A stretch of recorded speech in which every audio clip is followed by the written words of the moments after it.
Bien, amados, continuamos con nuestro estudio. A mis hermanos que vienen juntándose eh, ahora, ya agradezco al Señor por el hermano Marcelo que eh, subió ya todo el tema o sea, volvió a compartir los links ya donde se pueden escuchar todos los estudios, porque ha sido un estudio consecutivo. Entonces, lo que estamos viendo hoy día es producto de lo anterior, ¿sí? Eh, y solamente a un modo de un resumen gigante, ¿no? O sea, me refiero pequeño, gigante, en el sentido de que muy escueto. Sencillamente comenzamos a estudiar a Dios, su persona, su revelación, como Él se reveló a nosotros por medio de la palabra, y fuimos estudiando su palabra, sus maravillosos atributos, sus características, y percibirlo, entenderlo, conocerlo como Él quiere que le conozcamos y no como nosotros queremos que Él sea, ¿no? Sino dejando que la palabra nos enseñe cómo Él es. Y ante tal revelación, tan grandiosa revelación de un ser tan inefable, tan glorioso, tan incomparable, eh, nosotros reaccionamos o deberíamos reaccionar ante este ser maravilloso. Y eso es lo que estamos viendo. La segunda parte de nuestro estudio es la reacción a este conocimiento de Dios. ¿Ya? ¿Cuál es esa reacción? Y en resumen vimos que ante un ser tan maravilloso, tan excelso, ya lo primero que debería ocurrir en nosotros es el asombro, ¿no?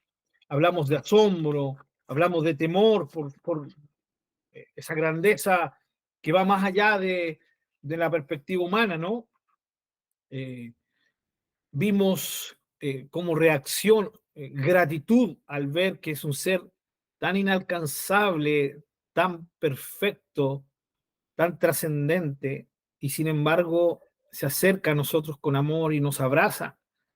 Gratitud, alabanza por la grandeza de su persona, ya, pero también alabanza por su gran obra en favor nuestro. ¿Ya? Y todo esto lo resumimos en una palabra, ¿ya? Toda esta reacción o el conjunto de esta reacción la resumimos y la enfocamos en una palabra, y esa palabra fue adoración, ¿ya? Y eso es lo que estamos viendo en este tiempo, ya estudiando la palabra del Señor, esta acción que es la adoración. Y explicamos que la adoración no es algo que la Biblia esté definido como adoración es.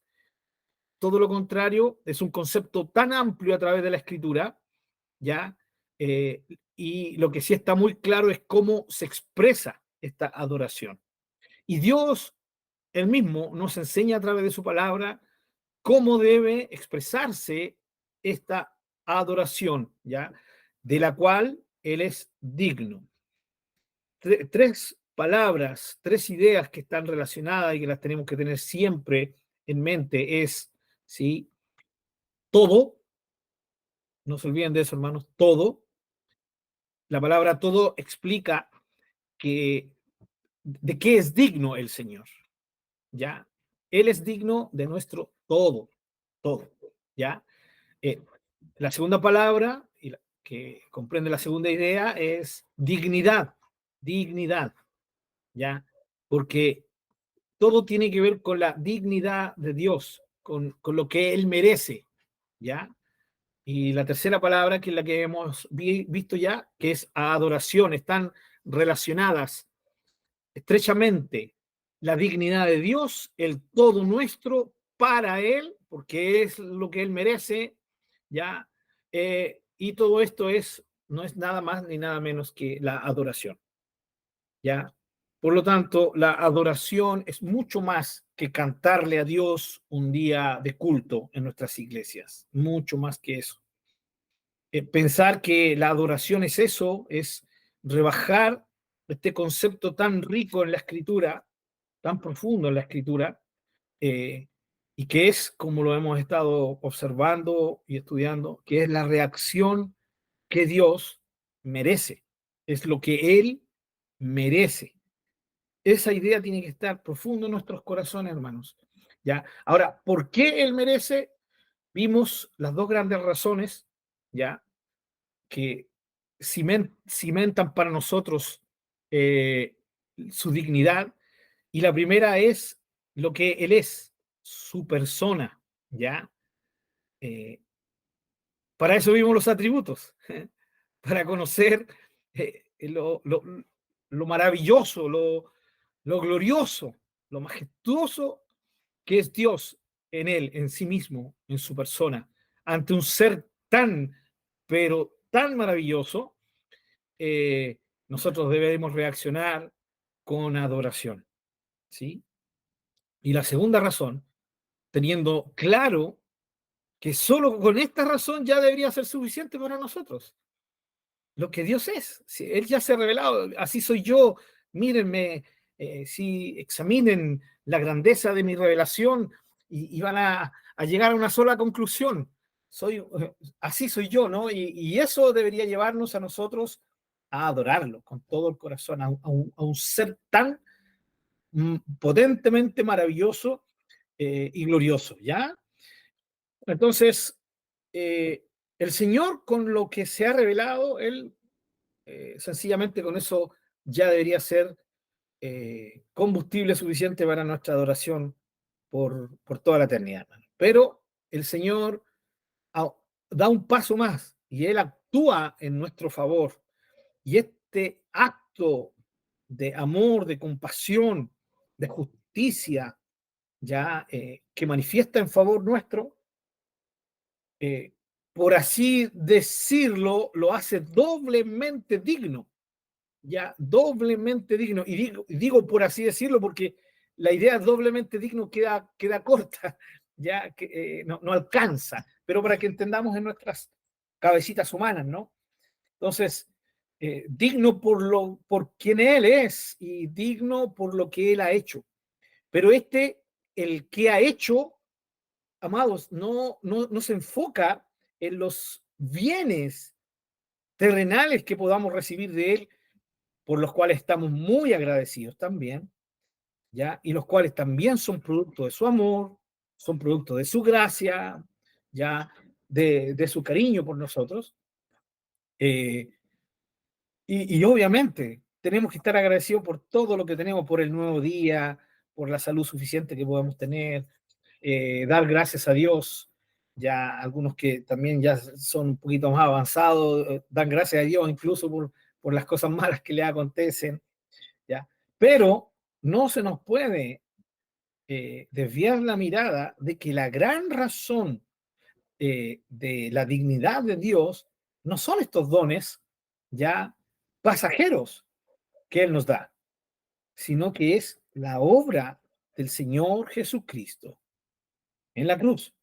¿Sí? Todo lo que significó antes, lo que significó en su muerte y lo que ha significado posterior, su resurrección, su glorificación, antes de, ¿cierto?, su encarnación, su vida de servicio a la humanidad. Y esto desde la eternidad, porque todo esto, ¿cierto?, se gestó en la eternidad, ¿no? Y va a ser recordado y glorificado y exaltado por la eternidad. Es la obra del Señor Jesucristo. Eso fue lo último que vimos. Ya es la gran motivación para la adoración.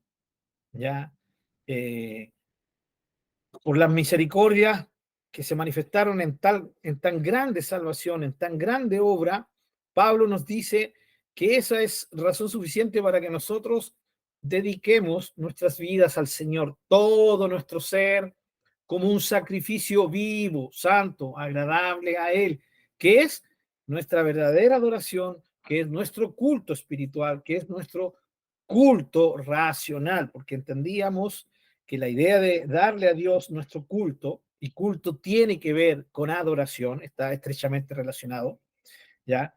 Dicho de otra manera, la adoración se manifiesta, se expresa a través de un culto, ¿no?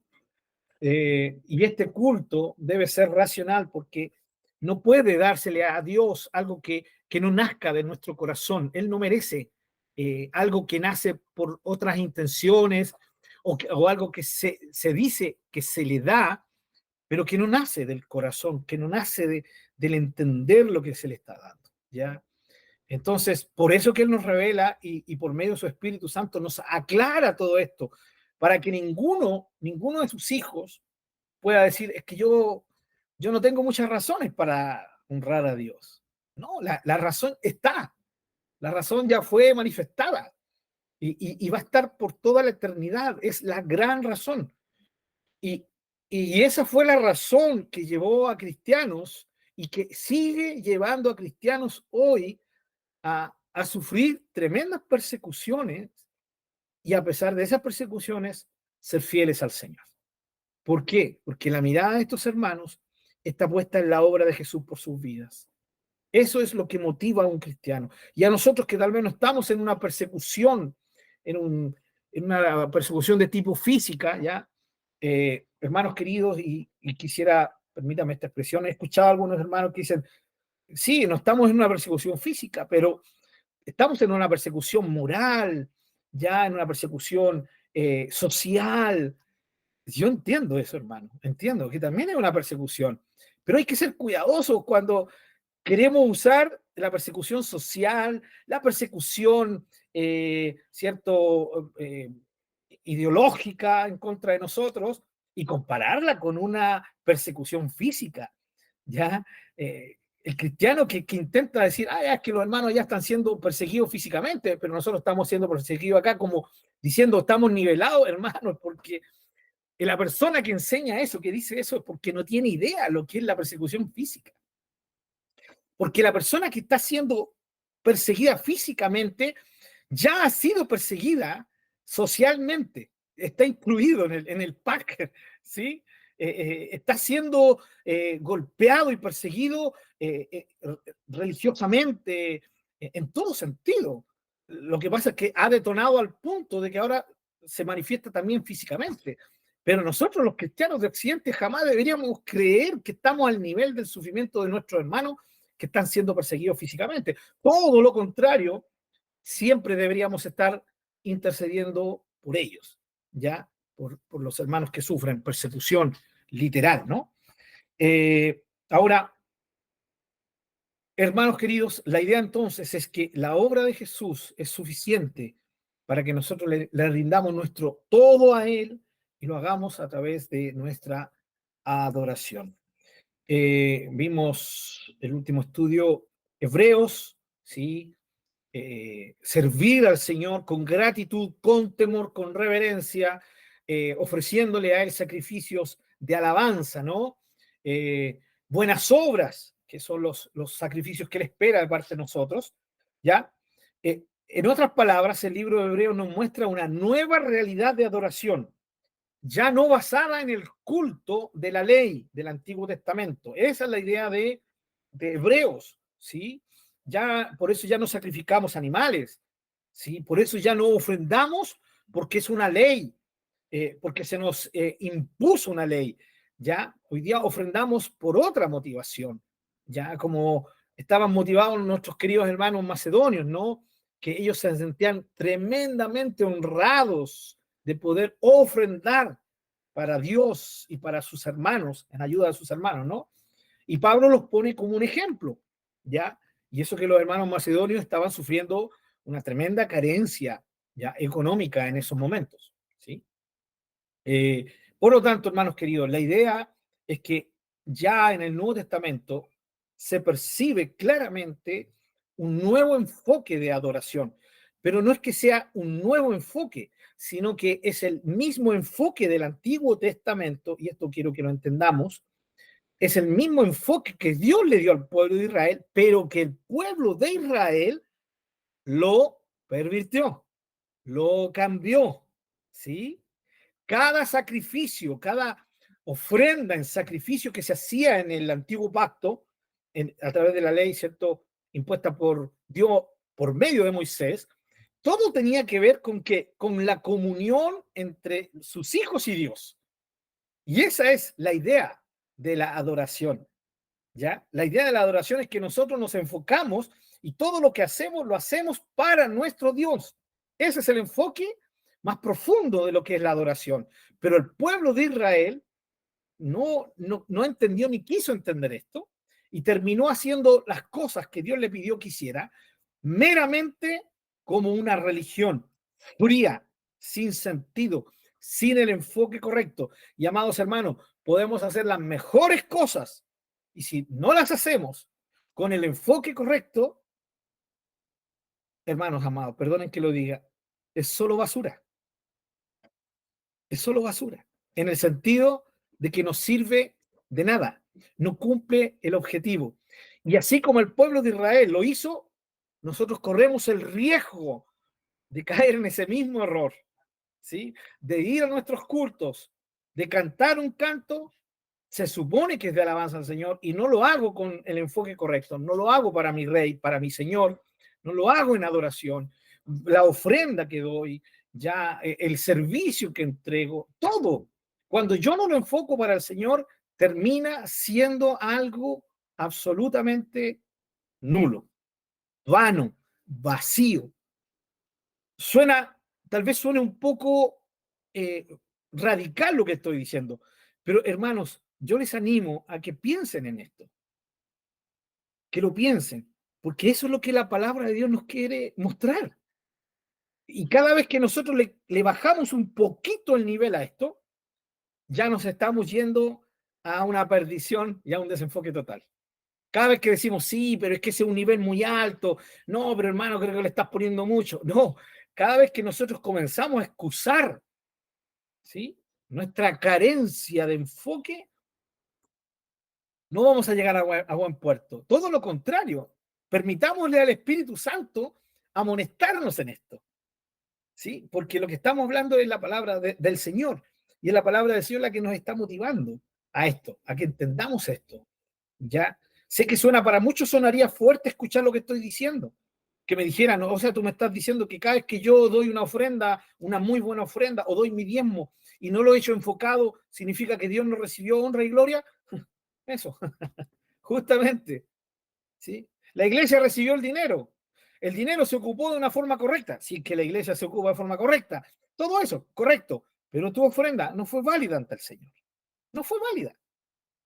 Cada vez que cantaste un canto de alabanza pensando en cualquier cosa menos en Dios, tu canto fue nada más que una expresión musical.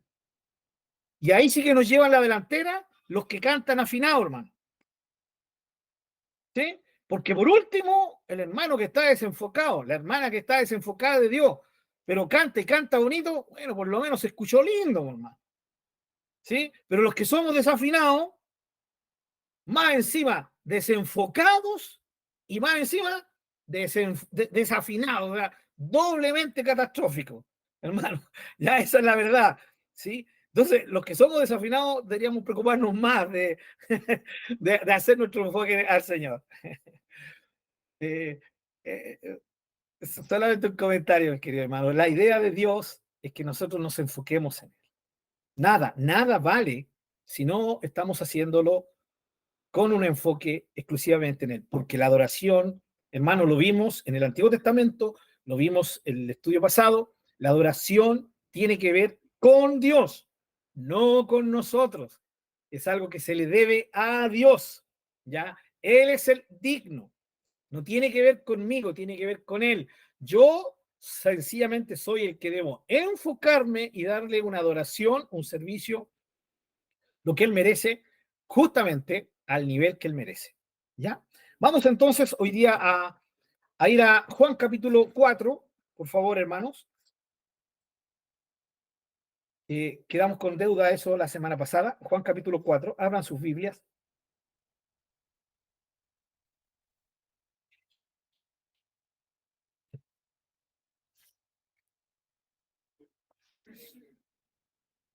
Juan capítulo 4.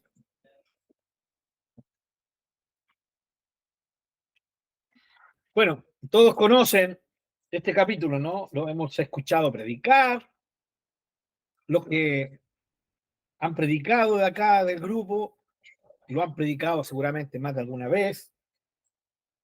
Es la historia de Jesús y la mujer samaritana, ¿no?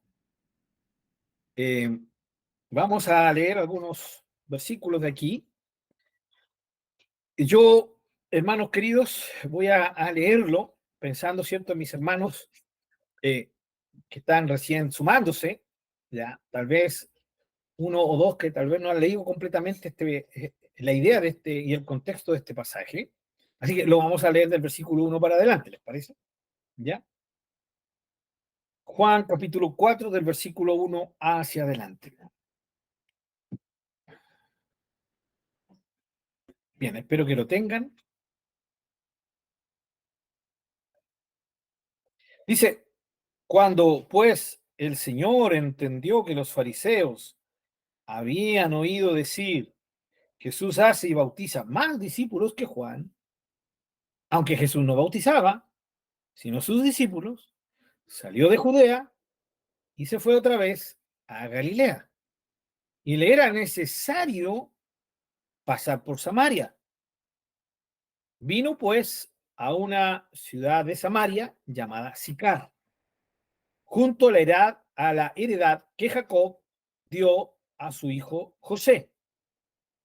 Y estaba allí el pozo de Jacob. Entonces Jesús, cansado del camino, se sentó así junto al pozo. Era como la hora sexta. Vino una mujer de Samaria a sacar agua y Jesús le dijo, dame de beber, pues sus discípulos habían ido a la ciudad a comprar de comer. La mujer samaritana le dijo, ¿cómo tú, siendo judío, me pides a mí de beber, que soy mujer samaritana? Porque judíos y samaritanos no se tratan entre sí. Respondió Jesús y le dijo, si conocieras el don de Dios y quién es el que te dice, dame de beber, tú le pedirías y él te daría agua viva. La mujer le dijo, Señor, no tienes con qué sacarla y el pozo es hondo. ¿De dónde pues tienes el agua viva? ¿Acaso eres tú mayor que nuestro padre Jacob, que nos dio este pozo del cual bebieron él, sus hijos y sus ganados? Respondió Jesús y le dijo, cualquiera que bebiere de esta agua volverá a tener sed, pero el que bebiere del agua que yo le daré no tendrá sed jamás, sino que el agua que yo le daré será en él una fuente de agua que salte para vida eterna. La mujer le dijo, Señor, dame esa agua para que no tenga yo sed, ni venga aquí a sacarla. Jesús le dijo, ve, llama a tu marido y ven acá. Respondió la mujer y dijo, no tengo marido. Jesús le dijo, bien has dicho, no tengo marido, porque 5 maridos has tenido y el que ahora tienes no es tu marido. Esto has dicho con verdad. Le dijo la mujer, Señor, me parece que tú eres profeta. Nuestros padres adoraron en este monte y ustedes dicen que en Jerusalén es el lugar donde se debe adorar. Jesús le dijo, mujer, créeme, que la hora viene cuando ni en este monte ni en Jerusalén adorarán al Padre. Ustedes adoran lo que no saben. Nosotros adoramos lo que sabemos, porque la salvación viene de los judíos. Pero la hora viene y ahora es cuando los verdaderos adoradores adorarán al Padre en espíritu y en verdad, porque también el Padre tales adoradores busca que le adoren. Dios es espíritu y los que le adoran en espíritu y en verdad es necesario que adoren. Le dijo la mujer, sé que ha de venir el Mesías llamado el Cristo. Cuando él venga nos declarará todas las cosas. Jesús le dijo, yo soy el que habla contigo. Hasta ahí vamos a llegar, ¿sí? Hasta ahí vamos a llegar.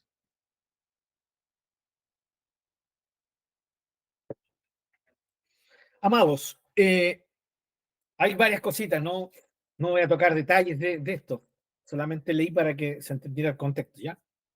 Solamente quiero que vayamos y nos enfoquemos en el tema que sale al conversar Jesús con la samaritana.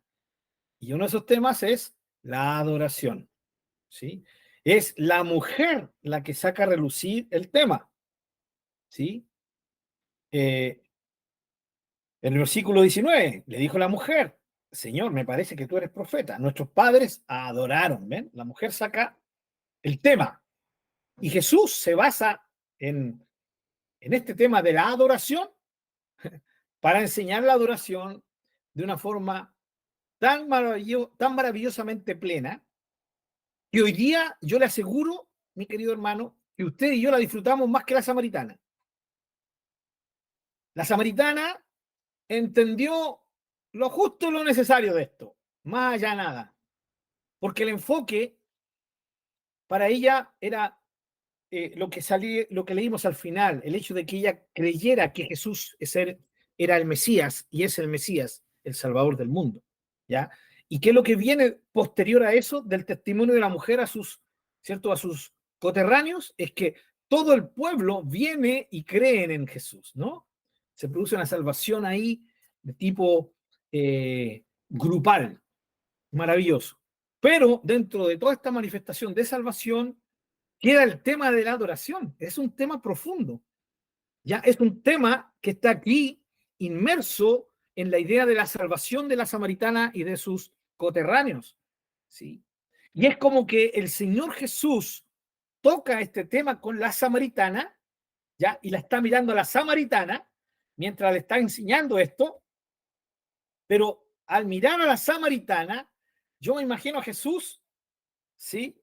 Mirando hacia el futuro y mirándonos a nosotros. Y es como diciendo, esto lo estoy diciendo para que ustedes, mis hijos, los que van a creer en mí, los que creen en mí, puedan entender qué es la verdadera adoración. ¿Ya? Esa es la idea de Jesús. Nos enseña en medio de esta conversación con esta mujer algo tremendamente profundo y es lo que yo quiero que compartamos. ¿Ya? Eh, Veamos algunos puntos sobre esto. Eh, la adoración. Hemos visto, hermanos queridos, que la adoración ha estado distorsionada en el pueblo de Israel. Eso ya lo aclaramos, ¿no?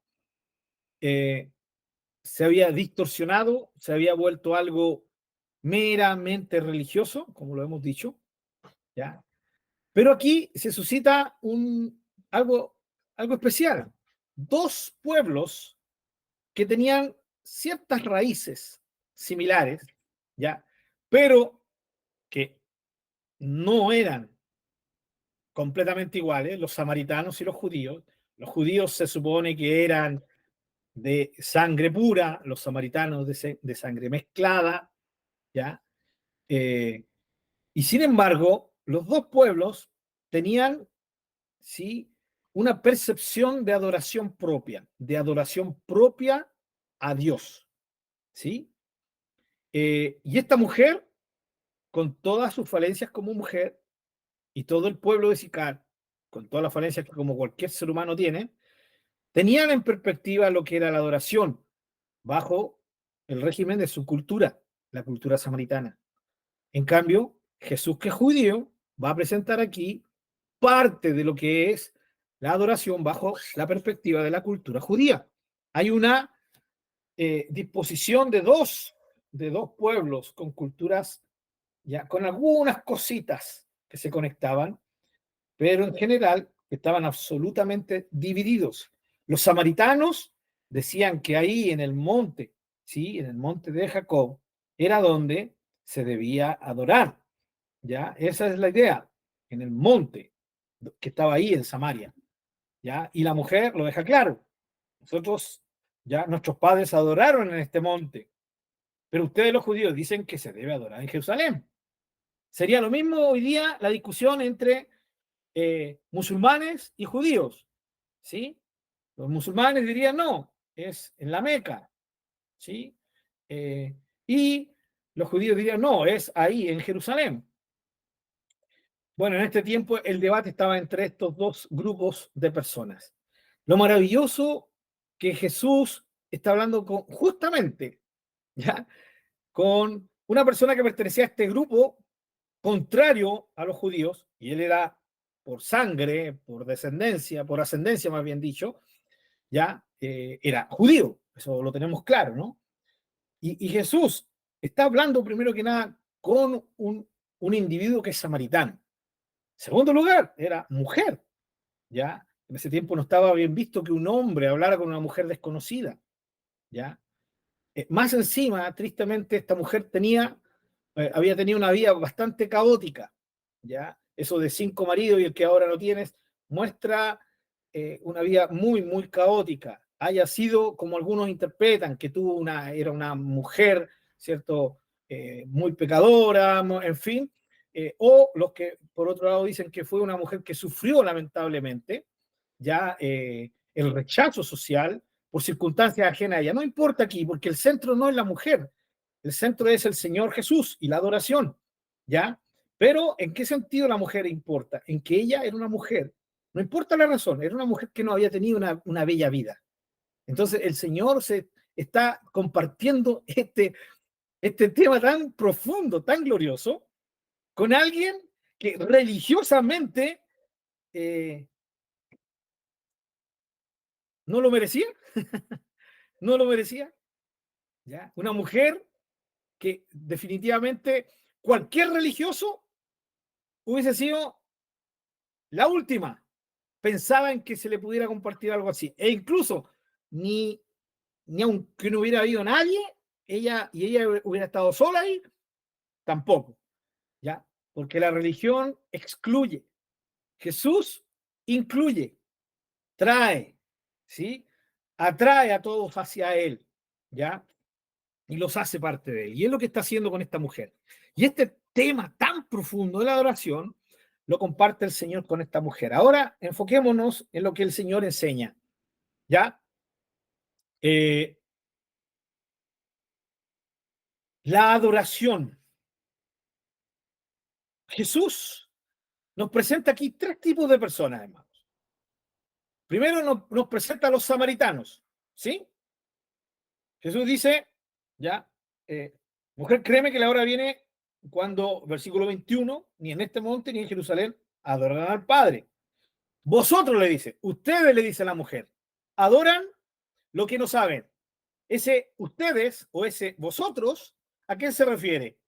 A la mujer y a sus coterráneos, que eran los samaritanos. Por lo tanto, el primer grupo mencionado por Jesús son los samaritanos. ¿Ya? Luego Jesús en el mismo versículo 22 dice, nosotros adoramos lo que sabemos. ¿A quién se está refiriendo Jesús? Lo deja clarito en la frase siguiente, porque la salvación viene de los judíos. O sea, Jesús ahí está hablando como judío. Entonces, habla de la mujer y su grupo, los samaritanos, habla de él y su grupo, los judíos, ¿sí? Los judíos. Pero, dice el versículo 23, pero la hora viene y ahora es cuando los verdaderos adoradores adorarán al Padre en espíritu y en verdad. Jesús muestra un tercer grupo, ¿sí? A un tercer grupo que son los verdaderos adoradores, ¿ya? A los verdaderos adoradores. Vamos por parte para ir entendiendo la idea. El primer grupo, los samaritanos. Jesús les dice, ustedes adoran lo que no saben, lo que no conocen, ¿sí? La cultura samaritana era una cultura basada absolutamente en una religión como hoy día la entendemos así secularmente. Era algo que se hacía sin vida, ya, de hecho, no se hacía correctamente porque no se basaba en la revelación de Dios, pero era lo que ellos tenían. Estaban acostumbrados, hermanos. Habían crecido con esa perspectiva, ¿sí? Nacido, crecido, hasta madurado en su forma de ser humana, de tal forma, hermanos, de esa forma. Yo no sé si les suena parecido a alguien, ¿no? No es exactamente lo que vivimos muchos de nosotros, ¿ya? Nacimos en una familia religiosa, ¿o no? Algunos nacieron siendo católicos, otros nacieron siendo evangélicos, ¿sí? Pero nacimos en una familia. Crecimos bajo esa perspectiva, dependiendo de cuán fieles fueran nuestros padres. La mayoría de los que crecimos católicos no tuvimos padres muy devotos, ¿sí? Eran católicos a su manera, por lo tanto, crecimos como católicos a nuestra manera. Pero hay otros que crecieron bajo la perspectiva de padres católicos devotos, ¿sí? Gente que se tomaba muy en serio su religión, gente que se tomaba muy en serio a Dios, ¿ya? Tristemente, sin la revelación correcta. Por eso asocio el tema religioso, en este sentido, los samaritanos, a las religiones de hoy en día, hermanos, ¿sí? A las religiones de hoy en día. Pero esto del católico también ocurre con el evangélico, ¿o no? Por supuesto que sí. Nuestros hijos les llevamos a la escuela dominical, les llevamos a los cultos, crecen, ¿sí? Y algunos han crecido con lindos recuerdos, otros han crecido con tristes recuerdos, ¿sí? Muchos crecieron acompañando a sus padres a la iglesia y en el primer momento en que cumplieron los 18 años, dijeron, papá, chao, yo no quiero más con la religión de ustedes, ¿ya? Crecimos bajo una influencia familiar, cultural, religiosa, llámese católico, llámese evangélico. Por eso nosotros los evangélicos tenemos la frase, eso de que la salvación de Dios es personal. Y por eso oramos a Dios por nuestros hijos, para que ellos tengan un encuentro personal con Jesús. ¿Está mal eso? Por supuesto que no. Esa es la idea. ¿Ya? Pero hoy día hay hijos que se han convertido al Señor antes que sus padres, y son los hijos los que están orando por sus padres y por sus hermanos para que ellos conozcan al Señor y tengan una experiencia personal con Dios. Esto no solamente va de padre a hijo, ya va a depender de quién conozca al Señor, ¿no?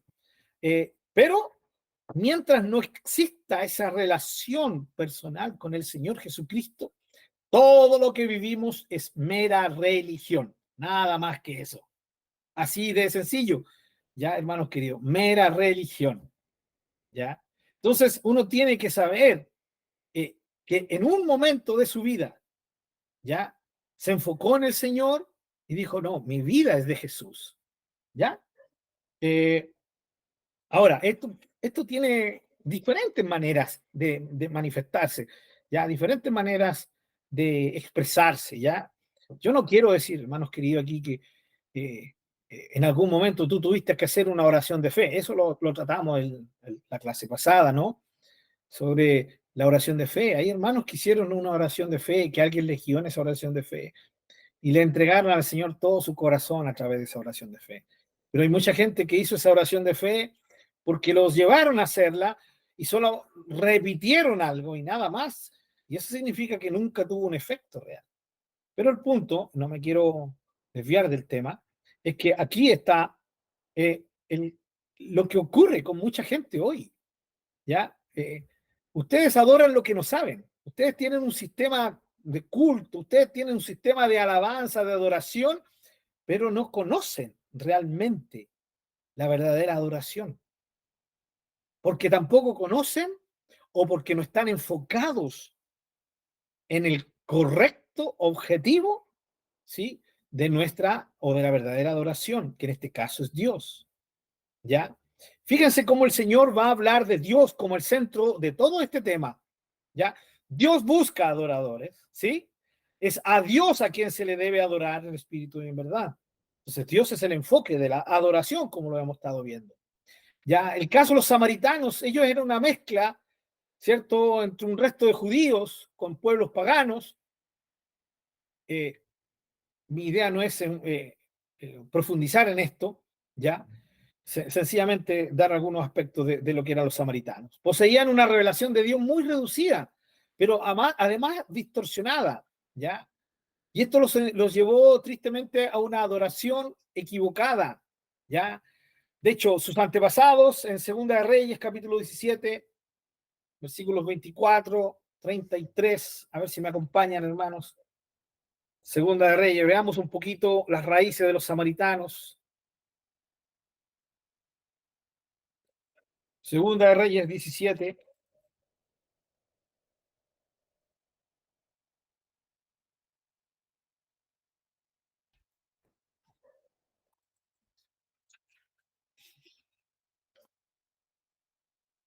versículo 24.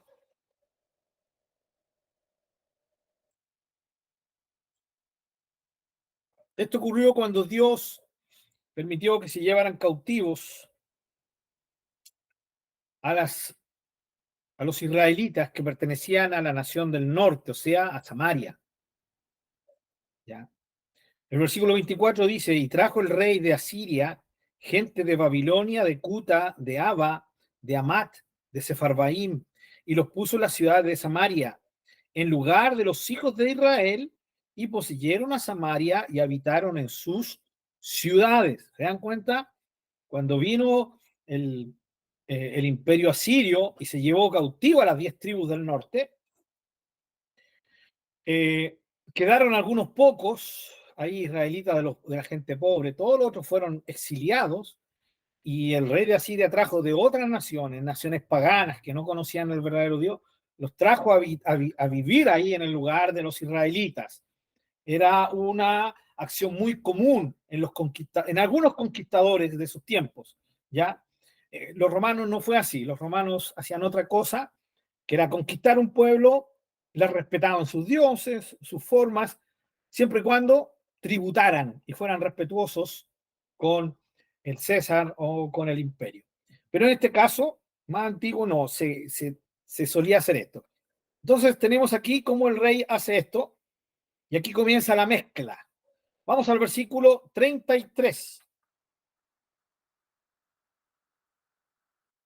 Miren, ¿qué produjo esto? Esta mezcla que temían a Jehová y honraban a sus dioses, según la costumbre de las naciones de donde habían sido trasladados. ¿Ya? Aquí está clarito, ¿no? Eso se llama mezcla, mezcla. ¿Ya? Es decir,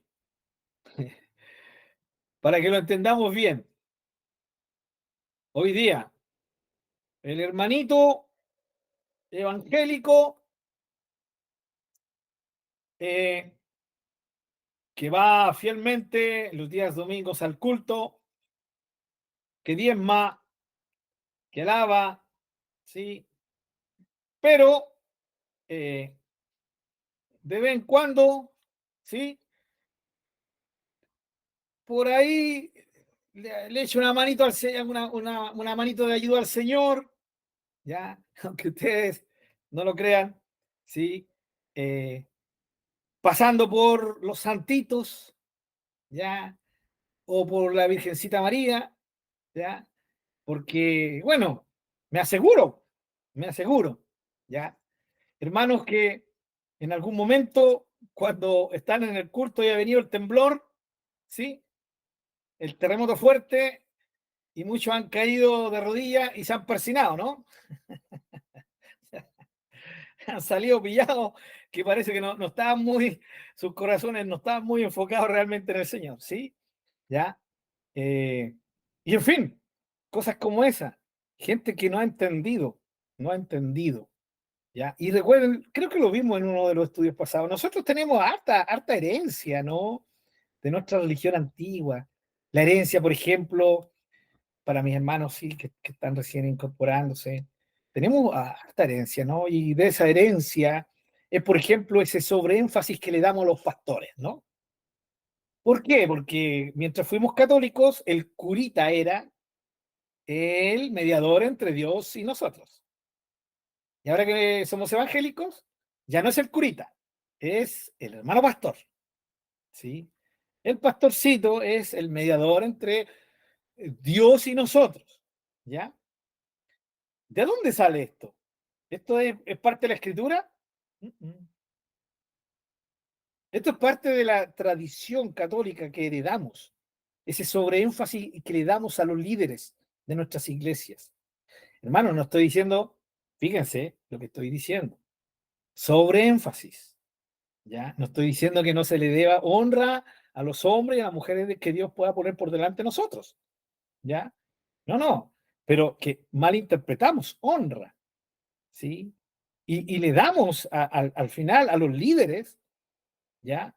Demasiada honra, no la que se les debe, sino que más allá. Y esto, lo más terrible, una de las honras que más se le da y que no debería dársele, es justamente la que yo acabo de nombrar, de creer que ellos son intercesores ante Dios y nosotros. Mi querido hermano, mi querida hermana, yo sé que tú lo tienes claro, lo tienes clarito, pero lo voy a volver a recordar.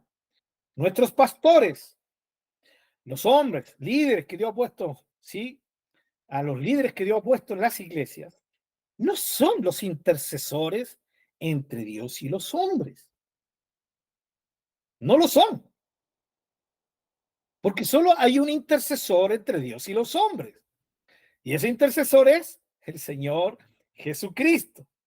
¿Ya?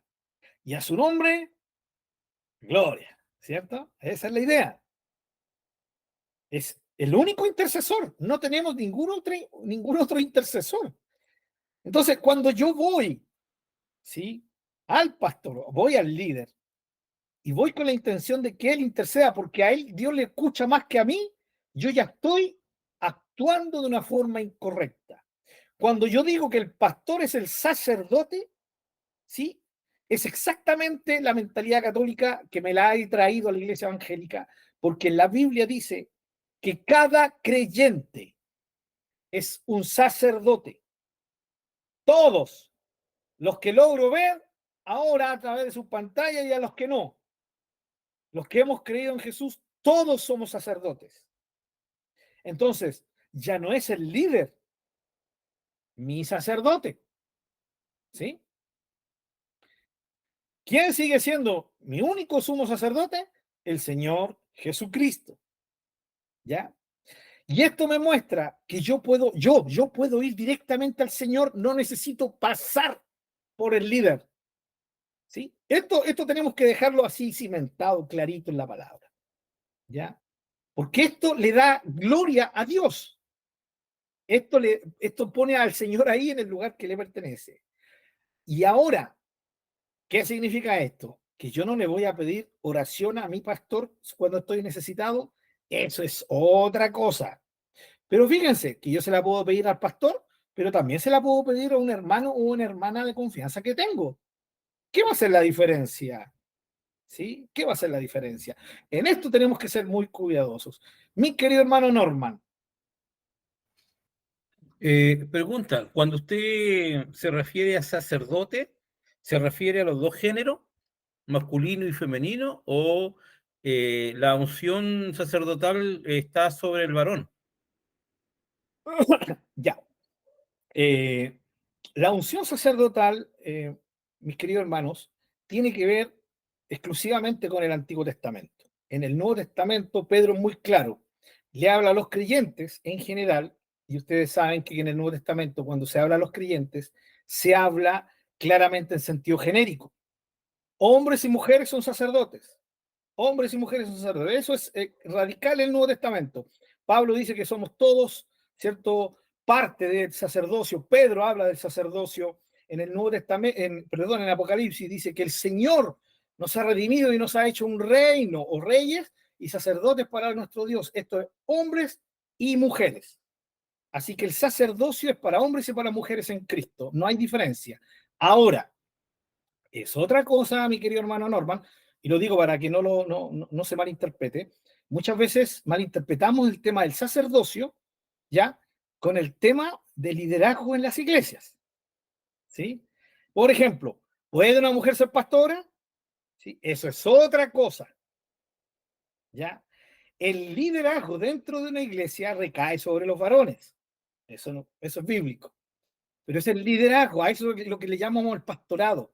Pero ahí está el problema cuando nosotros no entendemos que ser pastor no significa que es el sacerdote de la iglesia. porque cada hermano en Cristo es un sacerdote.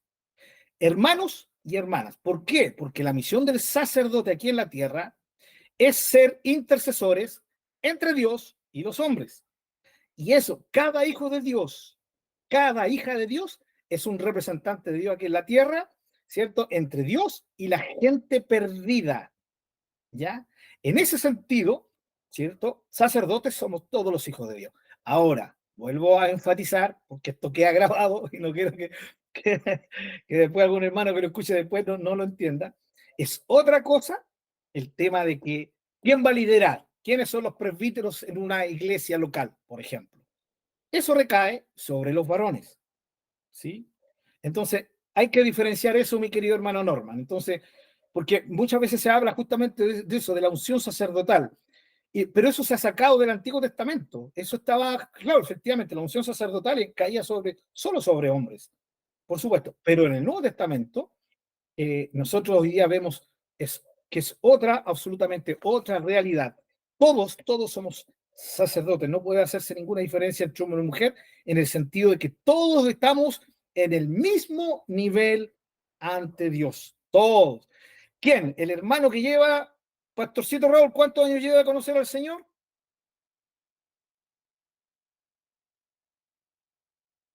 53. ¿Sí? 40 años. Ya.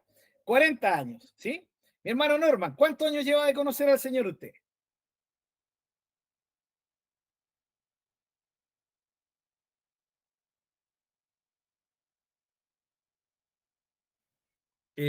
Como 20 años. 20. La mitad del pastor Raúl, ya. Hermano Marcelo.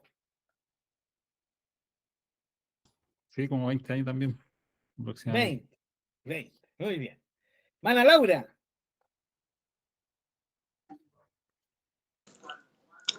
24, 25 años. 24, 25. Por ahí anda. Hermana María, ¿está por ahí? ¿No? Ya. No importa, hermana Virginia. Hermana Virginia, ¿cuánto tiempo lleva de conocer al Señor usted?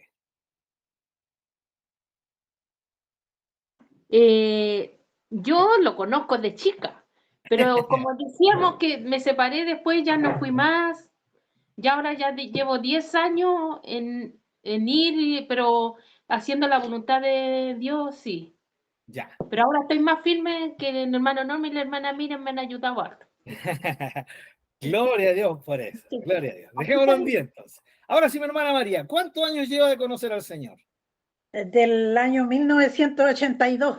Ya, vamos los matemáticos. ¿Cuántos llevamos? Llevamos 80, 90, 2000, 2010, 2020, 44. Sí. Le ganó al pastor Raúl, hermana. Lleva más tiempo en el Señor, ¿ya? Porque yo me crié en el Evangelio, pero Ya. cuando ya fui Lola, ya me aparté de los caminos del Señor y volví en el año 1982 a los caminos del Señor nuevamente. Gloria al Señor.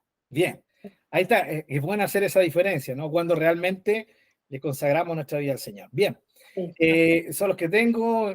Creo que los más nuevecitos, mi hermano Osvaldo, mi hermana Mariela, ¿ya? El punto, ¿por qué les pregunto sus tiempos? Porque no importa si el hermano recibió a Jesús ayer, ¿sí? Si lo recibió ayer, ya es un sacerdote. ¿Y yo? Mi hermana Jesús, ¿dónde está usted que yo ni la vi? Ahí Bueno, ya, estoy, hace dile, ¿cuántos rato, años? del 97. El Del 97. 97, O sea, ya como 20, 27, 23, 27 más o menos, ¿no? 27 sí, años. sí. 27 años. Bien, ya. Ahí se hermana Jesús. De Usted repente me apareció mi hermana conoce Jesús. ¿Dónde como más está? o menos de 25, 26 años. Ya, anda por ahí nomás con la Laurita. Sí. Ya, muy bien. Un poquito más, unos añitos más que la hermana Laura. Bien. Hermanos, y sé que cada uno de nosotros, vuelvo a decir, creo que los más nuevecitos serían mi hermano Osvaldo, mi hermana Mariela. Entonces, desde el momento que recibimos a Jesús, ya, porque el contexto cuando Pedro dice que somos real sacerdocio, nación santa, está hablando justamente del tema de haber sido salvados, ¿no? Recuérdense que ahí dice, los que antes no habían alcanzado misericordia, ahora la han alcanzado. Sí, está hablando de salvación. Entonces, en ese sentido, mi hermano Norman, el sacerdocio es genérico, es para hombres y mujeres. Pero el liderazgo, ¿cierto? Eso es otra cosa, ¿ya? Eso recae sobre el varón y que es muy importante que también lo entendamos, que el líder dentro de la iglesia local no ejerce el sacerdocio como los levitas. Hoy día se ejerce de otra manera, pero ese es otro tema, ¿no? Es otro tema, pero también podemos verlo en Pedro, ¿no? Pedro dice que tenemos que, los ancianos tienen que pastorear la grey del Señor, ¿cierto? Y da algunas características. Pablo dice que los obispos, ya, o que son, en este caso, bíblicamente en ese tiempo eran los líderes, que hoy día se les llamaría pastores, ¿no? También tienen características, ¿ya? Pero siempre esas características nunca son dadas para poner al hombre como mejor que sus hermanos, sino que todas esas características, esto es muy importante que lo entendamos, son para que sirvan mejor. Para que sirvan mejor. O sea, el hombre de Dios, que Dios lo llama a ser líder en una iglesia local, ¿sí? Como anciano, como pastor, tiene que tener esas características para ser un ejemplo, hermanos amados. Y eso es lo que hoy día se ha perdido. Me estoy desviando un poquito del tema, pero es re interesante esto. Hemos perdido eso, ¿no? De que nuestros líderes, ya, y que nosotros como líderes seamos un ejemplo. Un ejemplo. Esa es la idea de las características del apóstol Pablo a los ancianos en Tito, ya, y en Timoteo, ya Timoteo, en sus cartas a Timoteo y en su carta a Tito. Y si ustedes se dan cuenta de eso, dentro de esos requisitos, la mayoría son de tipo moral. Llama la atención, ¿no? Solamente hay uno que dice que no sea un neófito, ¿sí? O sea, no un aprendiz, no alguien nuevecito, sino alguien que conozca la doctrina, la palabra del Señor. Pero es el único. Todos los otros tienen que ver con ser un ejemplo en lo moral, ¿sí? Y eso qué importante, ¿o no, hermanos? Hoy en día es triste porque muchos líderes cristianos nos dan un ejemplo, ¿sí? Cuando son orgullosos, cuando son vanidosos, cuando se aprovechan de la grey, ya, cuando les dicen hermano y se sienten, como lo vimos en algunas clases pasadas, ¿no? Se sienten porque los rebajaron.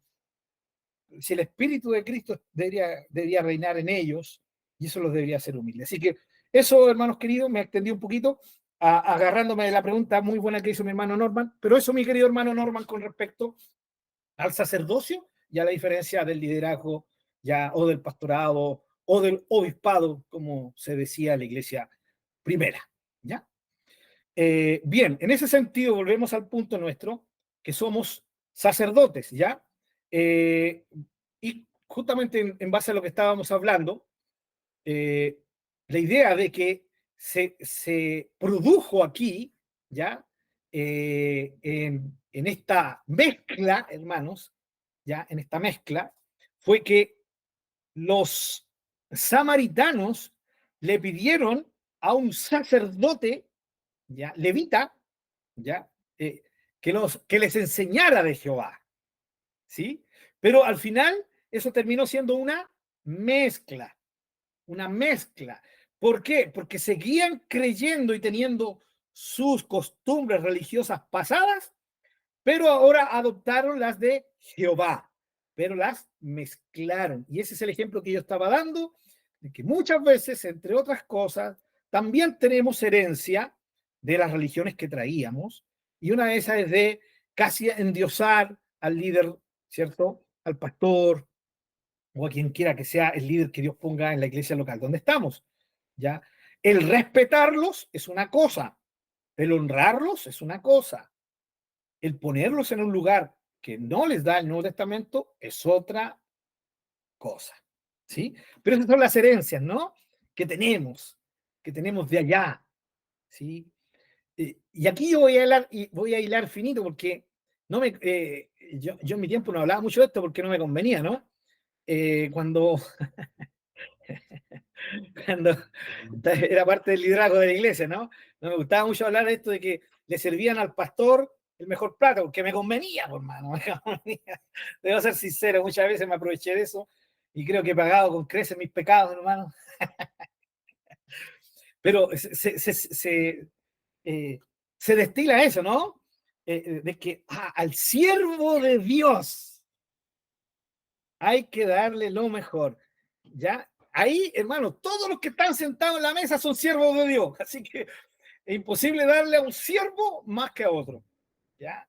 Entonces, pero es otra cosa, ¿cierto? Cuando yo quiero honrar al siervo de Dios, al hombre de Dios que Dios ha puesto ahí, y Dios me pone el corazón de darle una ofrenda, ¿cierto? De llevarle una mercadería, de acompañarlo en algún momento de dificultad económica. Bueno, gloria a Dios, con eso honramos a Dios, ¿sí? Preocupándonos de los hombres, sí, que Dios pueda poner delante de nosotros. Pero también Dios hace lo mismo con hermanos y hermanas que no son líderes, ¿sí? Y eso es algo que tenemos que tener cuidado. A ver, si yo soy rápido para darle al siervo, ¿cierto? Al siervo de Dios, vuelvo a decir, todos somos siervos de Dios también, ¿cierto? Al pastor, al líder de la iglesia, de darle algo. Pero yo tengo que hacerme la pregunta, a ver, ¿cuándo fue la última vez que le di al hermano? ¿Sí? A la hermana, y no se lo di al líder. Si yo me digo, wow, no creo que nunca le he dado a un hermano, porque él es el líder, ¿cierto? Es el hombre de Dios. Entonces tengo una perspectiva equivocada y tengo que ser cuidadoso con eso. ¿Ya? Bien, no me extiendo más en el tema, solamente dejar claro que esta es la historia de los samaritanos. Este es el primer grupo, hermanos, ¿ya? El primer grupo. Fíjense, la idea de Jesús es palabra. La idea traducida en una palabra, en el caso de los samaritanos, es ignorancia. ¿Ya? Ellos no adoran correctamente porque son ignorantes. ¿Ya? Fíjense que la mujer dice, nuestros padres adoraron en este lugar.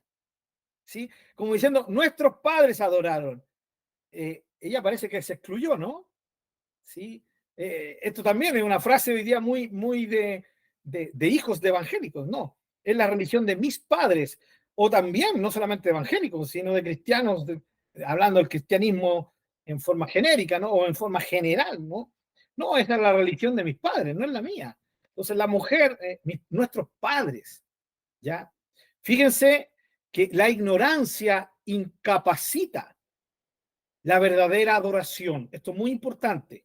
Si no se conoce a Dios, no solo no se puede hablar correctamente de Él, sino que tampoco se le puede adorar de verdad. Esta es la primera enseñanza con respecto a esto, mis queridos hermanos, ¿sí? O sea, hoy día ustedes no tienen ni idea de la cantidad de evangélicos que son samaritanos, entre comillas. Espero que me entiendan la idea, ¿sí? Este juego, esta figura que estoy usando. Hay muchos samaritanos. Mucha gente que va a los templos, que va a los cultos, ¿ya? Que hace un sinfín de cosas, hermanos, que ofrenda, incluso que levanta sus manos, ¿ya? Que llora, pero son verdaderos samaritanos. Ignoran al verdadero Dios. No lo conocen, porque jamás han dedicado tiempo a escudriñar su palabra, porque jamás han dedicado tiempo para expandir su conocimiento de Él. Se han quedado solo con lo que se les enseñó al principio y con lo que domingo a domingo se les va enseñando por el líder que Dios tiene a través de una predicación. Y siempre lo digo, mis queridos hermanos, en la predicación del día domingo no es suficiente. No es suficiente, hermanos.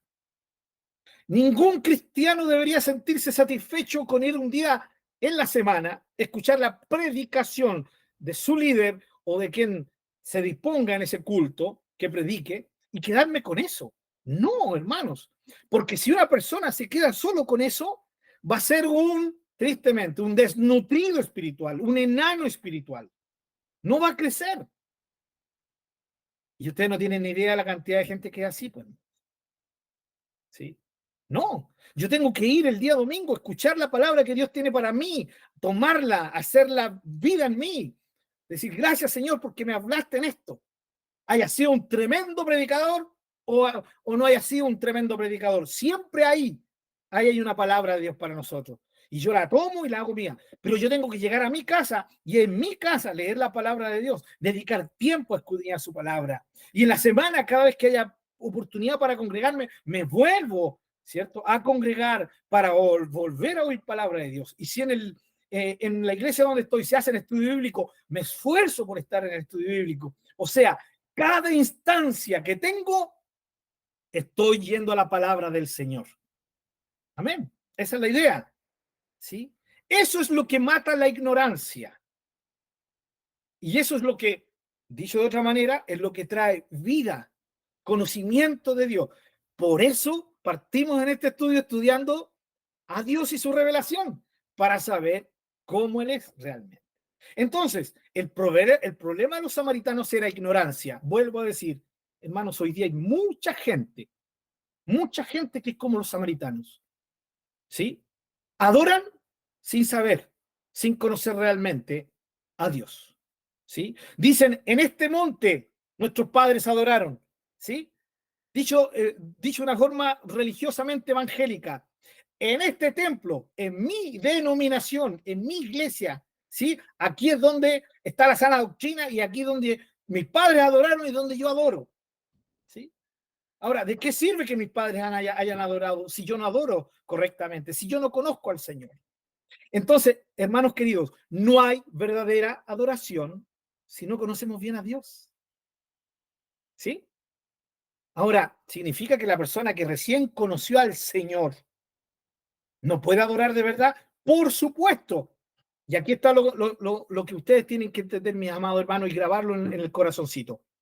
La adoración siempre va a ser directamente proporcional al conocimiento que tengo de Dios. Entre más le conozco, mi adoración es mejor, es más pura, es más enfocada, es más como el Señor merece. Entre más le conozco, ¿estamos entendiendo? ¿Sí? Entre menos le conozco, mi adoración va a ser más pobre. Entonces, mis hermanos nuevos adoran en su nivel y Dios se siente honrado con ese nivel, porque Dios sabe qué es lo que ellos pueden o a lo que han tenido acceso. Pero si el Señor sabe que estos hermanos llevan 10 años en el mismo lugar, sin conocer, sin crecer en el conocimiento de Dios, Dios sabe que no han crecido y que le están robando a Él lo que Él merece. Y le están dando algo mediocre, algo que no saben realmente lo que están haciendo. Y Dios no es honrado con eso. Ojalá que lo entendamos, mis queridos hermanos. Entonces, mi hermano nuevo, mi hermana nueva, ¿adora al Señor? Sí, por supuesto. Y Dios se siente glorificado en eso. Pero, hermanos, la idea es crecer. Crezco en conocimiento y es mejor enfocada mi adoración. Y yo sé que muchos de ustedes entienden muy bien esto porque lo viven, lo experimentan. ¿Ya? Entonces, si yo ignoro quién es Dios, no le voy a poder dar honra y adoración. Por eso hoy día la gente se mueve más por emoción que por convicción. Qué lindo es justo el Señor me escuchó. Justo están tocando en el culto esa canción que tanto me toca el corazón. Esta es la que me hace llorar. ¿Sí? Esta ya estoy llorando ya, ¿cierto? Hermano, y perdonen que suene un poco burlesco, pero la verdad es que, hermano, hay hermanos, y no es que me burle del hermano que tristemente es ignorante porque no le han enseñado, porque no ha tenido oportunidad, no, sino de aquellos que ya llevan años, ¿sí? Y dale con que no, la letra mata. No, y dale con que no, la Biblia, no, en lo que el siervo de Dios me entrega, no, porque si no yo puedo caer en falsa doctrina, mentira, es flojera, pereza espiritual, nada más que eso. Y con eso hermanos, le privamos a Dios de la adoración que Él merece. Entonces, los que amamos a Dios, queremos que Dios reciba lo que Él merece. Pero si no lo conocemos, ¿cómo vamos a adorar? Hermanos, cuando hoy día la gente canta, santo, santo, santo, no tienen ni idea, ni se enfocan en la santidad de Dios, porque si se enfocaran en la santidad de Dios, se cuestionarían sus vidas, ¿sí? Sus vidas ligeras, sus vidas carnales, sus vidas a su manera, el hermano que va, barre con la esposa en la casa, le impone mano, y no de la forma bíblica, ¿cierto? Bien golpeada, échate una maquillada, vamos al culto, y el primero que está danzando en la iglesia. ¡Uy, qué lindo lo toma el Señor! ¡Uy, pero qué maravilloso! Es un hombre de Dios. Che, ¿hombre de Dios? No tienen ni idea que es cualquier cosa menos un hombre de Dios, hermanos. ¿Sí? La hermana en la casa, todos la conocen por lo cagüinera que es. ¿Sí? ¡Uy, la lengua de víbora! Todos saben cómo es. Pero en la primera, con el mollo bien grande, ¿cierto? Con la falda hasta abajo, y va el domingo, vamos hablando en lengua, vamos, oiga, hermanos queridos, yo estoy hablando de lo que yo vi. Yo no estoy hablando aquí de cosas que yo no, que me contaron, no. Yo fui y soy testigo de eso, hermanos. ¿Sí? ¿De qué sirve esa hermana que habla en lenguas? ¿Sí? Que se deja crecer el pelo, que se viste de una forma santa, según ella, pero es una persona que tiene un pésimo testimonio en su población, especialmente de lengua desbandada. Hermanos, gente que no entiende o que no quiere entender lo que es la santidad de Dios. ¿Sí? No tienen ni idea que si no fuera por la gracia y la misericordia de Dios, caerían hace rato hubieran caído fulminados, muertos. ¿Sí? En el culto, en acción de gracia y en adoración al Señor, por la hipocresía de sus corazones, hermanos. Espero que entendamos la idea. Los samaritanos, ¿nos queda claro? ¿Sí? La primera idea entonces es la ignorancia. No se puede hablar de Dios correctamente si no lo conocemos, pero tampoco se le puede adorar de verdad si no le conocemos. Los samaritanos. Vamos con el segundo grupo, los judíos. Jesús dijo, nosotros sabemos, hablando de los judíos, ¿ya? Nosotros sabemos. Leo literalmente, ya ahí en Juan 4, el 20, los samaritanos, nuestros padres adoraron este monte y ustedes dicen que en Jerusalén es el lugar donde se debe adorar. Jesús le dijo, mujer, créeme que la hora de venir cuando ni en este monte ni en Jerusalén adorarán al Padre. Aquí, ustedes adoran lo que no saben, lo que no entienden, en ignorancia. Nosotros adoramos, aquí Jesús está hablando como judío, adoramos lo que sabemos, lo que conocemos, porque la salvación viene de los judíos. Jesús aquí está poniéndose, ¿cierto?, en el lugar de él, en su lugar étnico como judío, y está diciendo, nosotros sabemos, adoramos lo que sabemos. ¿Por qué? Porque los judíos tenían la Torá, tenían a los profetas, tenían lo que para nosotros es el Antiguo Testamento, tenían la revelación de Dios a través de la ley, sabían cómo tenían que rendirle un culto a Dios, sabían cómo tenían que adorar a Dios, sabían cómo tenían que temer, ¿cierto?, y honrar al Señor. ¿Sí? Eso, lo sabían, pero no lo hacían. No lo hacían. ¿Se dan cuenta el contraste con los samaritanos? Los samaritanos eran ignorantes. Los judíos no. Los judíos sabían, pero no lo hacían. ¿Sí? Entonces el grupo de los samaritanos es la gente que ignora, pero el grupo de los judíos es el grupo de los que saben y aún así no lo hacen. ¿Ya? Saben o conocen al que debe adorarse.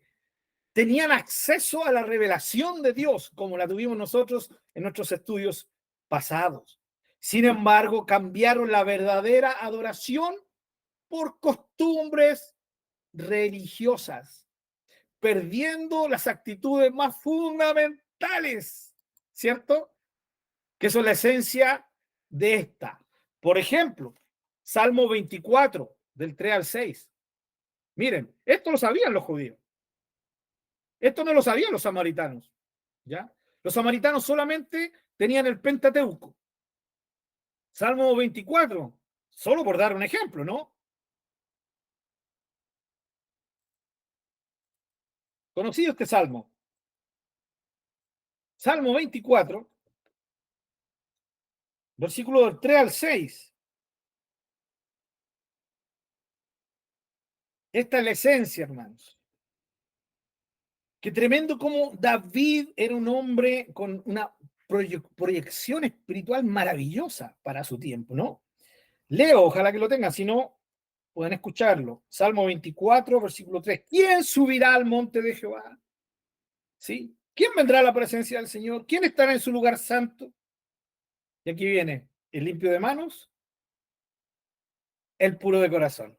Así es, mi hermana María, ¿no? El limpio de manos y puro de corazón, el que no ha elevado su alma a cosas vanas, ni ha jurado con engaño. Él recibirá bendición de Jehová y justicia del Dios de salvación. Tal es la generación de los que le buscan, de los que buscan tu rostro, oh Dios de Jacob. ¿Sí? Limpieza en los actos, limpieza en la mente, en el corazón, ¿sí? Limpieza en la intención, ¿sí? La intención no es vana. Limpieza en la actitud, donde no hay engaño. Es ahí donde Dios se complace, hermanos. Eso lo sabemos, ¿no? Lo sabemos. Bien. Los judíos lo sabían. Sabían cuál era la esencia de la verdadera religión, pero ellos la ignoraron. Increíble. A pesar de saber y conocer, no adoraron como se debía. Eso es mero conocimiento. Y aquí entramos de nuevo en las personas que asisten a los templos hoy en día. Qué triste. Mucha gente que tiene la cabeza llena de conocimiento, pero que no la practican. ¿Sí? Que creen que porque cantan una canción que es más bíblica, ¿sí? Su adoración es mejor. Porque hoy día hay un debate con eso, ¿no, hermanos? Hace un tiempo atrás comenzaron a salir las famosas, los cantos, y yo no digo que esté malo, hermanos, ¿ya? Pero comenzó a haber todo un movimiento de nuevo de cantos bíblicos, doctrinales, cantos teológicos que intentaron conectarse con los himnos antiguos, ¿ya? Por encima de esta cantidad de cantos romanticones que salieron, ¿no? Que te amo, te amo, te amo, y que Señor te amo y te vuelvo a amar, y que más te amo, ¿no? En fin, con todo el respeto, hermano, no sé si alguno, pero si le gusta algún canto que menciono, por favor, me perdona. Yo no conozco su gusto, ya no se vayan a sentir mal por esto, porque al final es como yo enfoco el canto, ¿no? Pero ¿cuántas veces yo canté La niña de tus ojos, ¿no? Qué bonita, linda la melodía, linda la esta, está bien, está basado en una parte del Antiguo Testamento, La niña de tus ojos, todo el tema. Pero la pregunta es qué tanta gloria y honra recibía el Señor a través de que yo le dijera soy la niña de tus ojos, ¿no?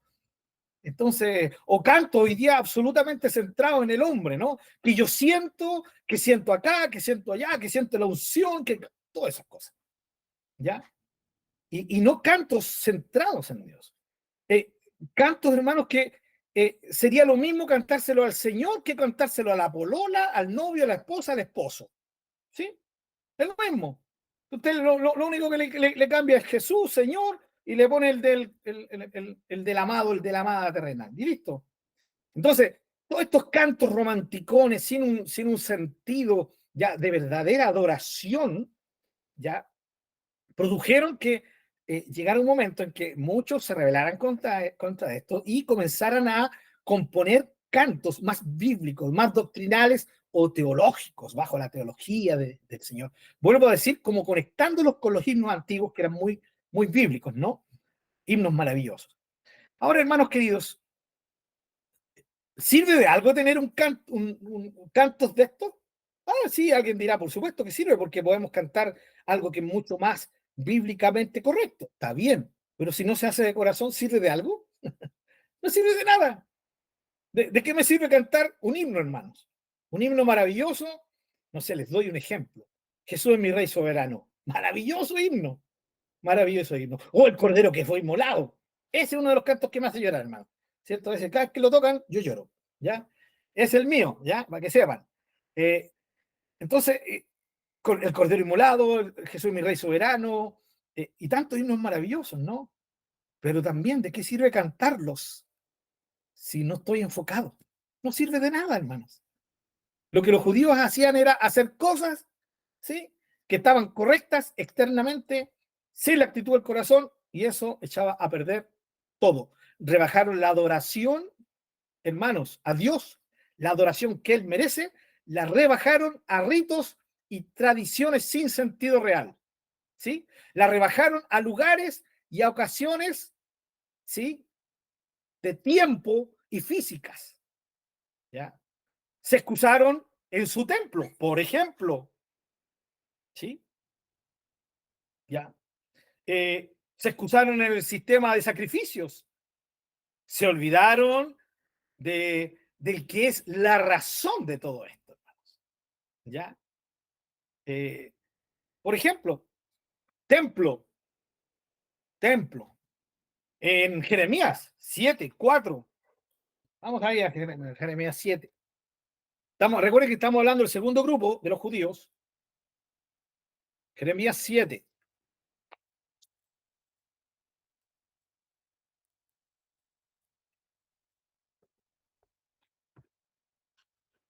Del 4 adelante.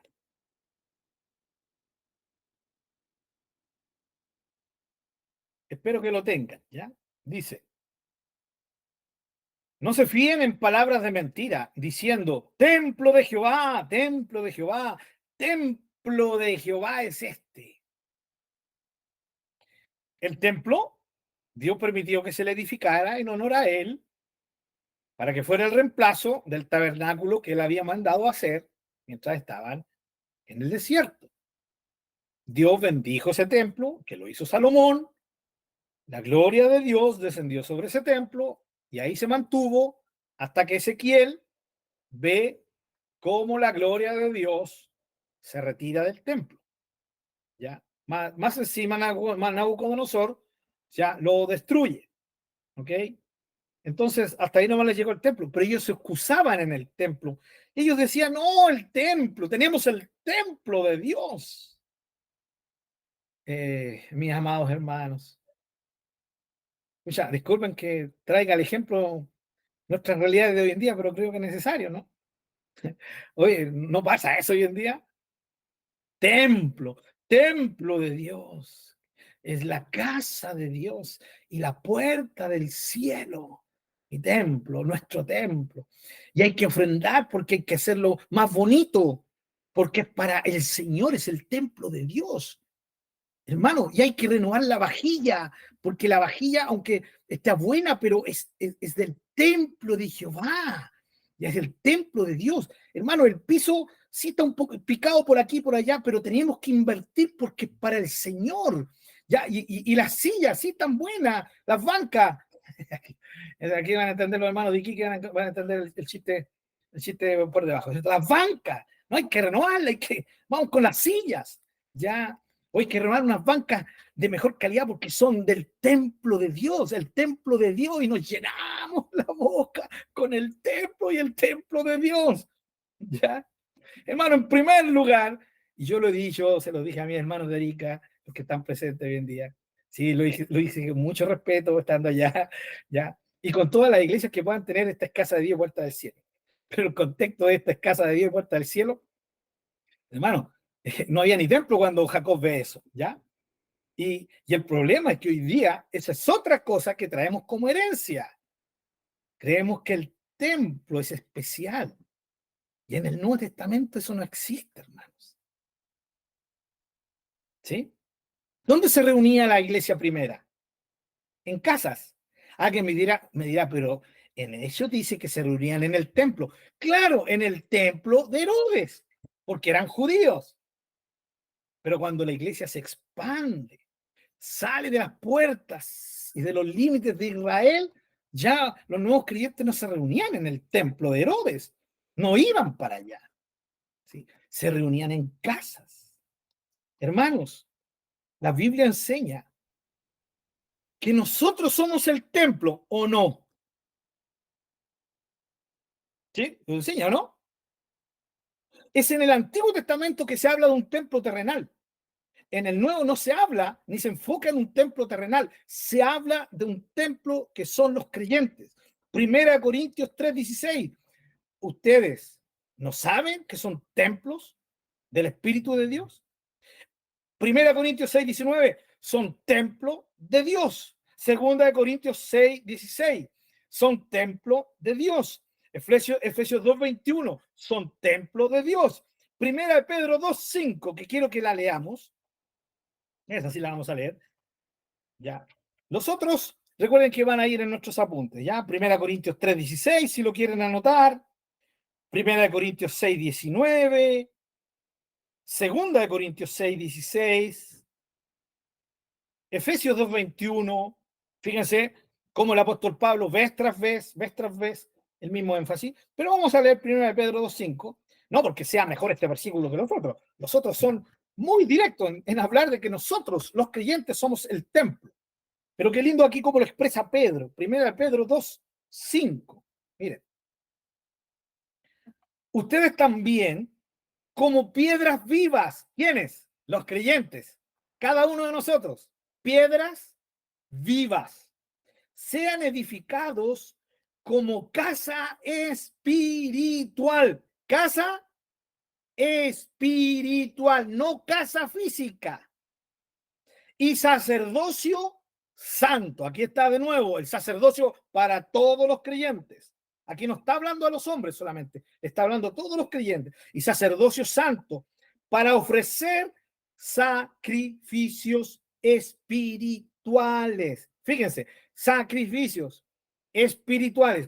¿Se dan cuenta el cambio? Antiguo Testamento, sacrificios animales, físicos. Hoy, sacrificios espirituales. Antiguo Testamento, casa física. Nuevo Testamento, casa espiritual. Antiguo Testamento, sacerdocio humano. Nuevo Testamento, y solamente de los levitas. Nuevo Testamento, sacerdocio universal y santo de todos los creyentes. ¿Ya? Por lo tanto, hay un cambio claro entre la adoración del Antiguo Testamento y la del Nuevo, y es lo que estamos viendo. Pero fíjense cómo Pedro dice que lo muestra tan lindo. Somos edificados como piedras vivas, unos con otros, hacemos esta casa espiritual, que es donde Dios habita. El énfasis es, tú y yo somos templo, pero a la vez, juntos, formamos el templo también del Señor. ¿Por qué? Porque somos templos, porque el Espíritu Santo habita en nosotros, se manifiesta en nosotros. Aquí habita. Donde voy, allá está el Espíritu Santo, porque habita en mí.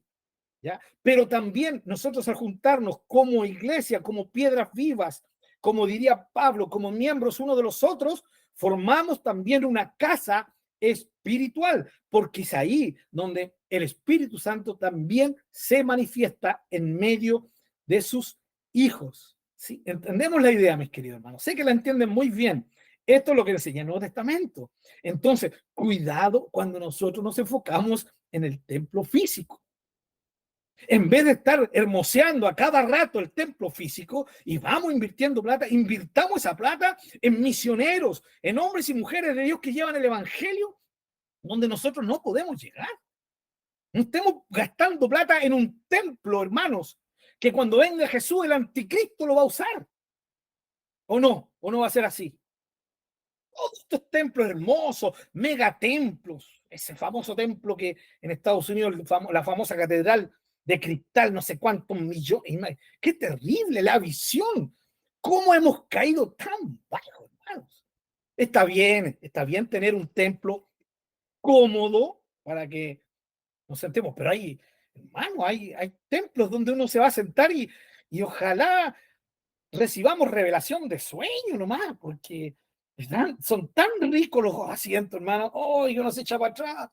¡Ah! Y luego viene el sueño. No, hermano, ¿por qué tener un templo donde vamos a estar de lujo, hermano? No, que hay templos acá en el sur que se necesitan estufas, todo eso. No, yo no estoy en contra de eso.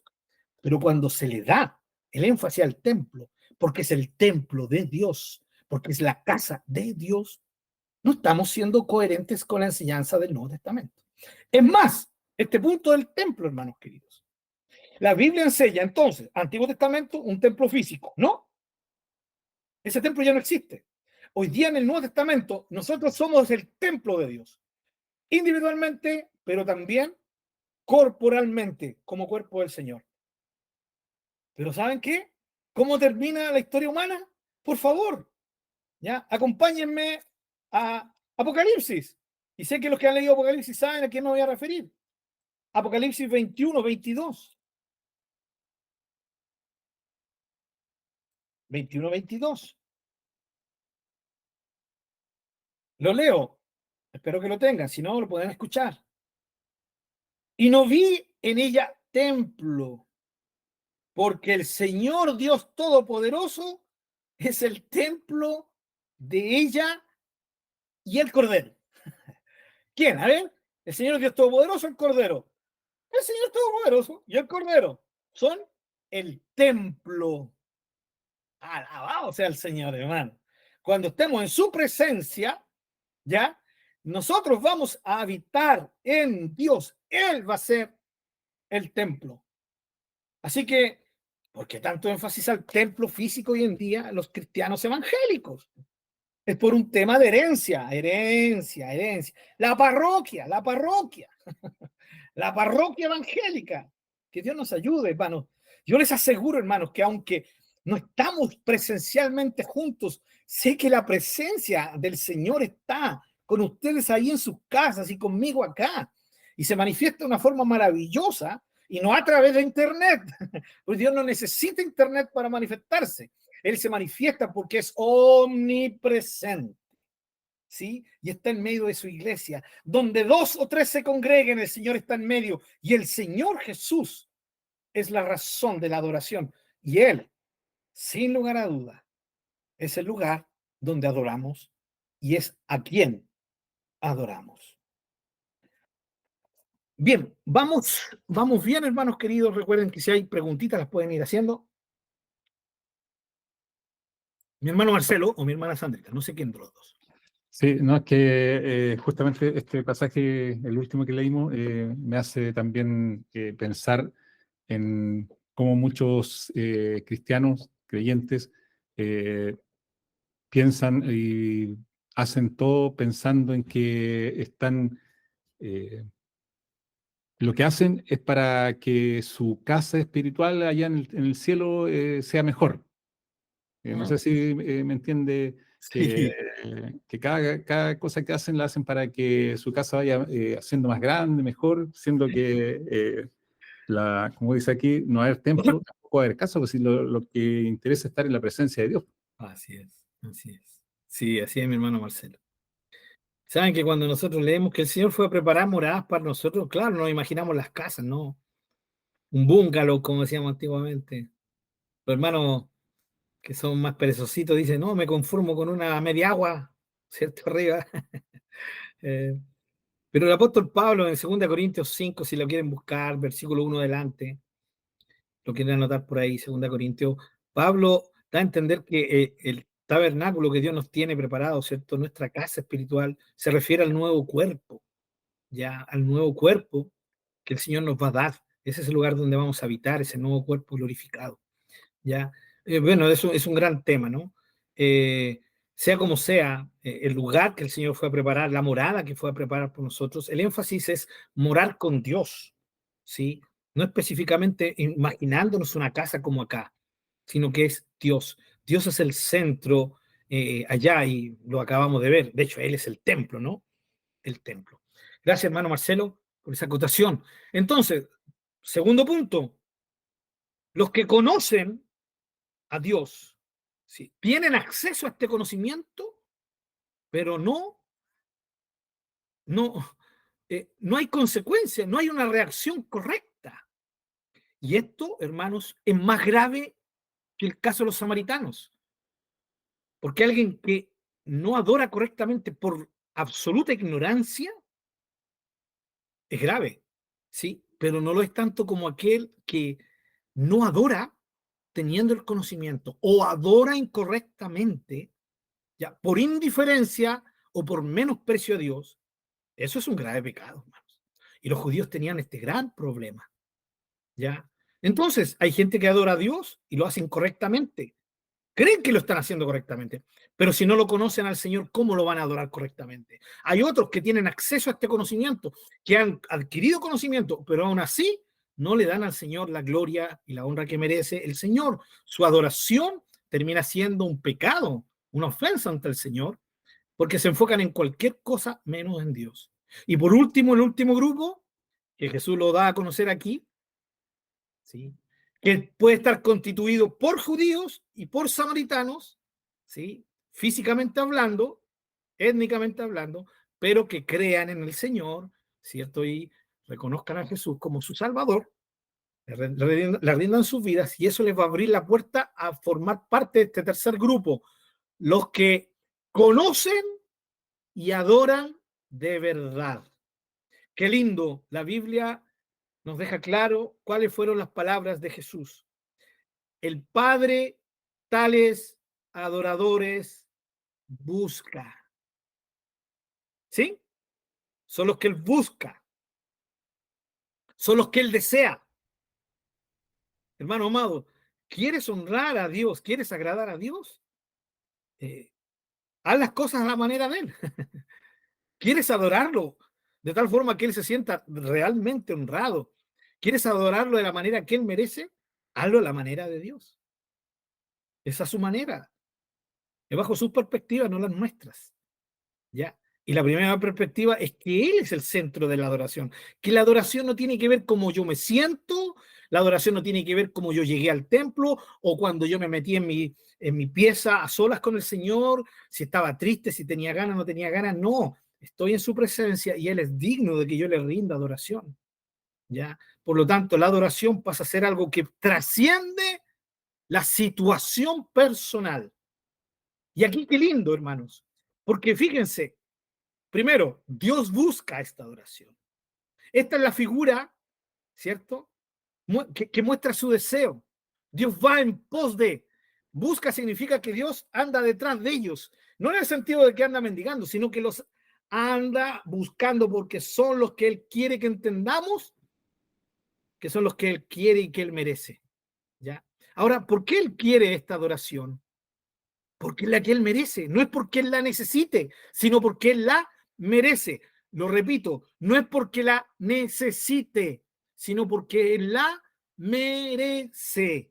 No le damos a Dios algo que Él necesita, porque Él no necesita de nada ni de nadie. Lo aprendimos estudiando sobre su persona. Le damos a Dios lo que Él merece.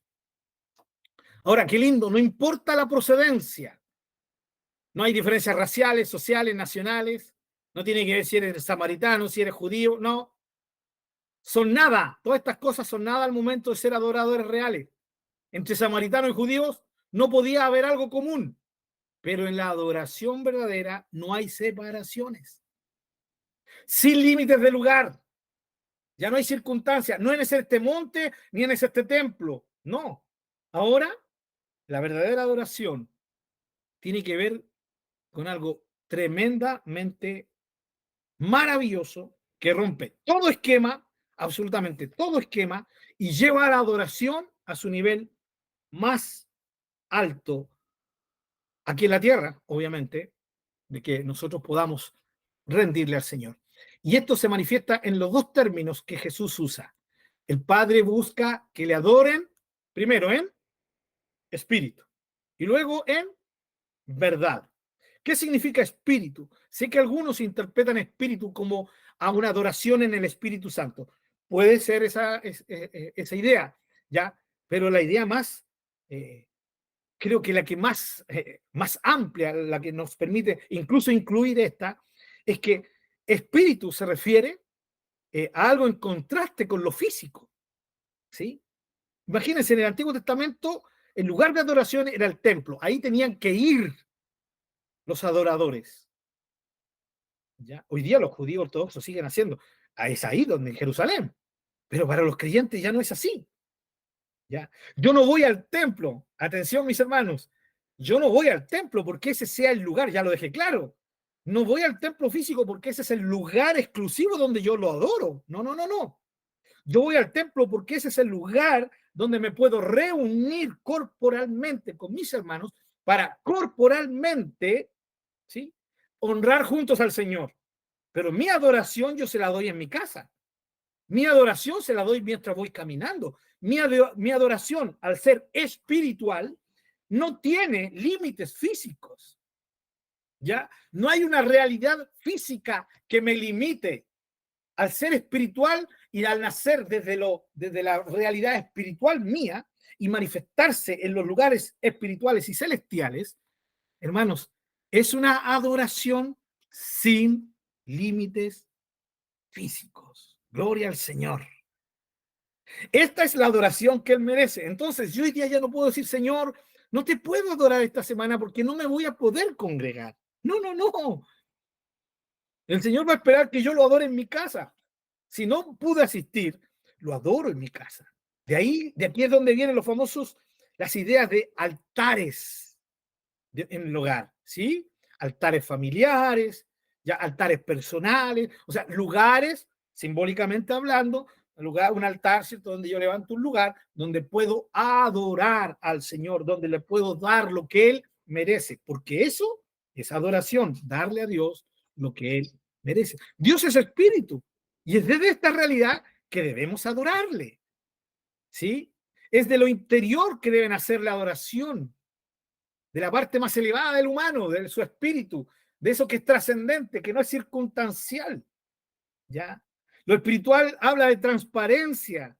No hay lugar solo para apariencia, hermanos, ¿sí? La verdadera adoración es transparente, nace lo más profundo y se manifiesta. Y no se manifiesta para aparentar cosas.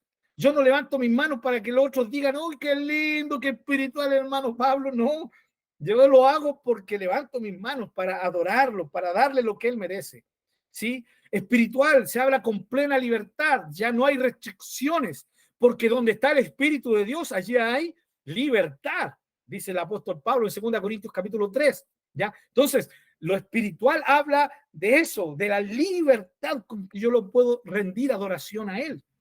Una adoración espiritual, como lo vimos en Romanos 12:1 la semana pasada, un culto racional, ¿sí? Un culto, una adoración espiritual, esa es la idea, ¿sí? Primera de Tesalonicenses 5:23 dice que el Señor nos santifica por completo, espíritu, alma y cuerpo, completamente, y es por medio de esta adoración espiritual que yo puedo integralmente darle la adoración que Él lleva. Es esta adoración en espíritu la que me hace entregar sacrificios espirituales, como vimos en Hebreos, ¿sí? Que honran su nombre, sacrificio de alabanza, ¿sí? Como lo leímos recién en Pedro, ¿ya? Sacrificios que lo honran a él, pero son sacrificios espirituales, ¿sí? Pero también, hermano, sobre todo, y lo que no tenemos que olvidar, que la verdadera adoración se le da a Dios como producto de conocerlo. O sea, yo no voy a poder jamás darle adoración en espíritu real si yo no lo conozco, si no estoy sabiendo por qué lo adoro. Y cuando yo sé que por qué lo adoro, hermanos, ya no son las circunstancias las que me mandan. Hermanos, y es aquí cuando yo puedo realmente adorarlo y darle lo que él merece, aún estando yo en problemas y en dificultades. Hermano, sé que para muchos esto no es verdadera adoración, pero ¿cómo voy a estar adorando al Señor? Tengo pena, estoy con depre, con todos estos problemas no puedo adorarlo. Pero ¿por qué te enfocas en darle a Dios algo circunstancial que depende de tu circunstancia? Aquí está el desafío de adorarle en espíritu. Va más allá de tu circunstancia, ¿ya? Y puedes con todo tu dolor y tu depre arrodillarte, poner tu cabeza, ¿cierto?, en el suelo si quieres hacerlo, o parado, de pie, ¿sí? Sentado, pero con tu corazón, y decir, Señor, la verdad es que estoy mal, pero hay algo que está por sobre mi sentimiento y es mi convicción. Y yo sé que eres un ser digno de que yo te adore y que te alabe y que te dé gracias, aunque no esté bien. ¿Por qué? Porque tengo una razón para darte las gracias, para alabarte. Aunque no me estés contestando mi oración y aunque esté enfermo, sé que la razón más importante de darte mi adoración es la obra que hiciste en Jesucristo en la cruz. Y eso no lo va a cambiar ni lo va a afectar el que yo esté enfermo, el que yo me esté muriendo, el que yo esté desahuciado, el que yo esté con problemas, el que yo esté con depresión. No, porque está por sobre mi condición humana. Por lo tanto, no tengo ninguna razón externa para darte gracias, para adorarte. Pero miro la cruz y no puedo hacer otra cosa que adorarte, Señor.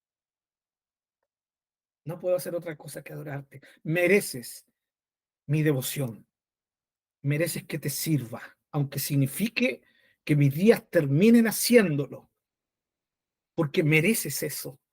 Aparte de que el que pierde su vida por ti, la encuentra. Así que démosle, démosle. Qué maravilloso. Digno es Dios de esto, de una adoración en espíritu, de nada menos. Y segundo, adoración en verdad. ¿Sí? Con Jesucristo se abre el acceso al lugar santísimo de forma directa. ¿Ya?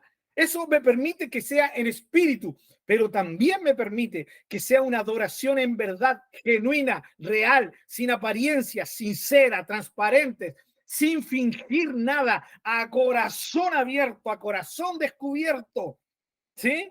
Donde yo le doy gloria a Él, ¿sí? No importándome el resto. No lo hago no me motiva otras cosas. Mi única motivación eres tú, Señor. Por eso es adoración verdadera. En verdad, en contraste con el no saber de los samaritanos y el saber de los judíos sin hacerlo como se debe. El que adora en verdad sabe cómo tiene que hacerlo, porque conoce a Dios y conoce la manera en que Él nos ha enseñado de acercarnos en adoración ante Él. Sabe, el que adora en verdad, sabe que su Dios merece su todo. Así que va en esta empresa de adorarlo, involucrándose todito, no dejando nada al lado. Todo lo que soy, no mereces nada menos, Señor. Y aquí voy, con todo ante ti, con todo. Sin necesidad de mirar al lado, sin necesidad de imitar, porque es adoración verdadera. No adoración para emocionarme. Te voy a adorar para poder llorar y sentir qué linda tu presencia. Hermanos queridos, tú no puedes adorar para sentir la presencia de Dios. Eso es egocentrismo puro, hermanos. Adoras porque quieres sentir la presencia de Dios. No, hermano. Adora a Dios porque Él es digno de recibir tu adoración. Yo debo adorar a Dios porque Él es digno. Sienta o no sienta la presencia de Dios, yo lo adoro igual. Ahora, que el Señor maravilloso se alegre en la adoración real y genuina que se le da, y Él, como dijo el salmista, habita en medio de la alabanza de su pueblo. Eso es cosa de Él, hermano. Ese es un tema de Él, no es mío, es su tema. Que Él se manifieste en medio de las alabanzas que se le dan a Él y que Él haga sentir su presencia. Alabado sea su nombre por eso. Gloria, gracias, Señor. Pero, Señor, esa no es mi motivación. No es mi motivación. Qué triste es cuando gente sale del culto y se va a sus casas triste porque no sintieron la presencia de Dios. La primera pregunta es: ¿por qué no sintieron la presencia de Dios? ¿Por qué? Tal vez porque era su motivación. Y su motivación no fue adorar al Señor. ¿Sí? Entendemos la idea, ¿no? Segundo, no sintieron la presencia de Dios porque no fueron capaces de rendir su vida en una adoración de verdad y espiritual. Y al no rendir ese tipo de adoración, tal vez Dios no alcanzó el corazón de esas personas. ¿Ya? Tal vez no sintieron la presencia de Dios porque fueron amargados y en ningún momento descargaron su corazón ante el Señor. Así que llegaron amargados, se fueron amargados. Pero se van diciendo: no sentí la presencia de Dios porque no me cantaron la canción que me hace llorar, porque el pastor o el hermano que predicó no tuvo gracia ni unción para predicar, no fue una palabra con poder, ¿cierto? Con gloria. Sí, alábalo porque Él vive y no, fue un hermanito que predicó tan calmado. No, o sea, puras excusas humanas. Hermano, la persona que sale así con todas estas excusas baratas es alguien que no ha entendido. Es un samaritano o un judío, pero no es uno que adora en espíritu y en verdad. Y lo mismo que dijimos con darle a Dios una adoración en espíritu, ¿cierto? Que Dios es digno de ese tipo de adoración. Lo mismo decimos de una adoración verdadera. Dios es digno de esto, no de menos. Estas características nos hablan de una adoración sin límites, mis amados hermanos, sin obstáculos, abierta, libre, sin exigencias de apariencias y que involucra todo lo que somos. todo. Romanos 12:1, presenten sus cuerpos, sus vidas completas en sacrificio vivo. Mateo 22:37, amen al Señor con todo. Dios es digno de esto y de nada menos.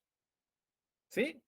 Ahora, y terminamos diciendo, es necesario, hermanos, es una necesidad, no de Dios, nuestra, de darle a Dios la adoración que Él merece. ¿Ya? No la necesidad de Él no necesita de nada, ni de adoración, Él no necesita adoración. Es la necesidad, ¿sí? De que se le adore como Él merece. ¿Qué es necesario? Que se le dé la adoración que Él merece. No porque Él la necesite. Perdonen que sea un poco, ¿cierto?, repetitivo en esto, que es muy importante que se nos quede muy grabado en nuestros corazoncitos. No porque Él la merezca, no, perdón, no porque Él la necesite, sino porque Él la merece. La necesidad es darle a Él lo que Él merece, una adoración digna. Dios es digno de esto y de nada menos. Y qué maravilloso que Jesús dijo, ahora es la hora en que los adoradores adorarán al Padre en espíritu y en verdad. Jesús es la inauguración del Evangelio. Jesús es la inauguración del reino de Dios en la tierra. Jesús es la inauguración de la verdadera adoración. Jesús es la inauguración de la salvación. Jesús es la inauguración, la fuente de todo. Jesús es el centro de nuestras vidas. El Señor Jesucristo.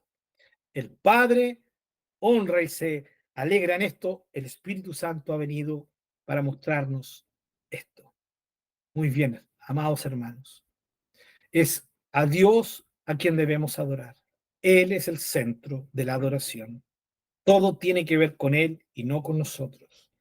A adorar, ¿sí? A adorar. Es la razón para toda adoración real, el por qué. Y concluimos como lo hemos estado diciendo, lo hemos estado diciendo en todos estos estudios, hace 2, 3 estudios atrás, ya. El porqué de la adoración es su persona, es quién es Él, y segundo, su hecho, el hecho supremo, lo que Él ha hecho, lo que Él cierto hizo, y sobre todo es la obra de nuestro Señor Jesucristo. En esa obra, Dios se dio por nosotros todo, completo en Jesús. Él es el centro de toda la adoración, y eso es lo que vemos en la adoración celestial en Apocalipsis 4, que no lo vamos a ver porque ya lo hemos visto varias veces. Mis amados hermanos, solamente motivarlos a no esperar un momento especial, un canto preferido, a no esperar que otros lo hagan, a no depender de la música, ni del líder, ni de la calidad de la música, a no esperar que haya un culto encendido, a no esperar que baje la presencia de Dios. Todas esas cosas no son correctas cuando hablamos de adoración. Yo no lo adoro para que baje su presencia, ya lo dejé claro. Yo adoro porque Él es digno, le doy lo que Él merece. ¿Sí? Le entrego aquello que Él merece. Dios es digno de esto y de nada menos, mis amados, y de nada menos. Amén.